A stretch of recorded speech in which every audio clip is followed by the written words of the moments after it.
startups, you're not just exposed to one. And if your role is to mentor and help people that that are, again, literally you 5, 6, 7 years ago, what are the type of startups and founders you're encountering in this ecosystem? No, what's really exciting there, no, is that on the venture builder side or founders as we call it, there's a lot of guys who are so enthusiastic. Unlike before, you kind of have your doubts, right? Your parents will slap you in the face and tell you that startups are not a real thing, right? Or unicorns are not real. Yeah. And, you get that like, what reality. the fuck are you doing? Oh, go make benta. Games. No benta. Don't go home. Exactly. So now it's like they want to do it, and it's cool, diba? And that's great. And then at the same time with 917, what's really amazing is that the resources that are there, right, for us to solve everyday Filipino problems. That's the most important thing. Because for us in the law, as a startup founder, you've been looking for problems, and then suddenly no one funds you.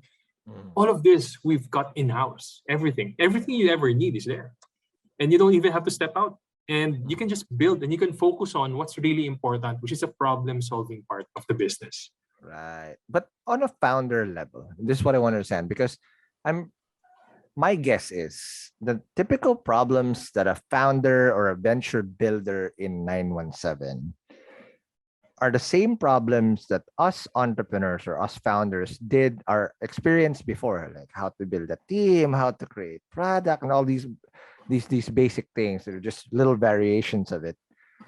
Pretty sure that exists there too. And a lot of these problems, we've gone through it before, but how do you now then teach these guys to overcome those problems that, again, you've been through as well? Oh, what's great, kasi if you look at it from our department perspective, there's a lot of senior guys, who's done it before as well in their respective fields. And they're the ones guiding them then. So for example, on the product and technology, we have someone who's really experienced, who's guiding them through these processes, right? Or there's a people group that does all the different people set up and all the different hiring you'd ever need, right? So in essence, there's a lot of people that will guide you. But what's great with that is that I'm able to impart with them then their experience on how do you manage certain things, or how do you prioritize certain things, right? And all of these things come to you as parang all these experts, right, are ready, and it's right there in front of you, helping you. And those are the beauty of this whole setup.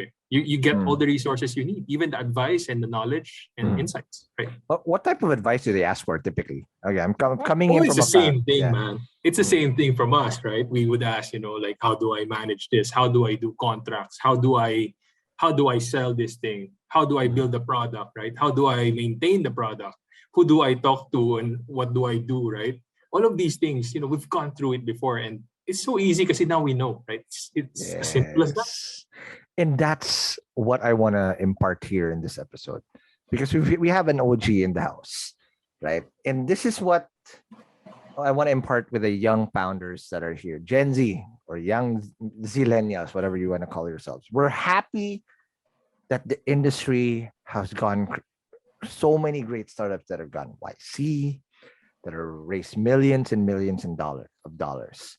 But if there's just one thing that Francis and I would probably echo here, is please, please, please, please, please, don't make the same mistakes we did. Because the same mistakes we had to go through, fucking up, hiring, fucking up product, burning through cash like a motherfucker, all these things will come haunting not just you, but the whole ecosystem. We rely on you youngins now to be the light, the social light, the light to guide us through. We are following your lead. So here's what's at stake. And this is what I want to also get your take in. You see all these new young startup founders, young 20-something, raising millions and millions of dollars. And I'm happy. Finally, these types of checks and valuations are happening here. But at the end of the day, guys, you have to deliver that traction to validate that valuation. And I've seen this happen before too. It's come in a couple of waves. It's happened early, but of course, smaller checks. Early 2012, the first startup wave. And then around 2015, 2016, Yep. Just about there's a that. big frenzy. And then a lot of the startups there didn't make it. And you know who got hurt? It's not just the the founders of that startup, it's everybody else. Because now nobody wants to touch the Philippines again. And I hope we don't make that same mistake again. Because once these valuations start, the bubble bursts, and I hope it doesn't, please do it. So I suggest if you're a young startup founder and you're struggling, you're not sure, reach out to us, to those people who have fucked up before. Because just learn from our mistakes now, please. Because if you fuck it up too, everyone else after you and with you will experience that crunch.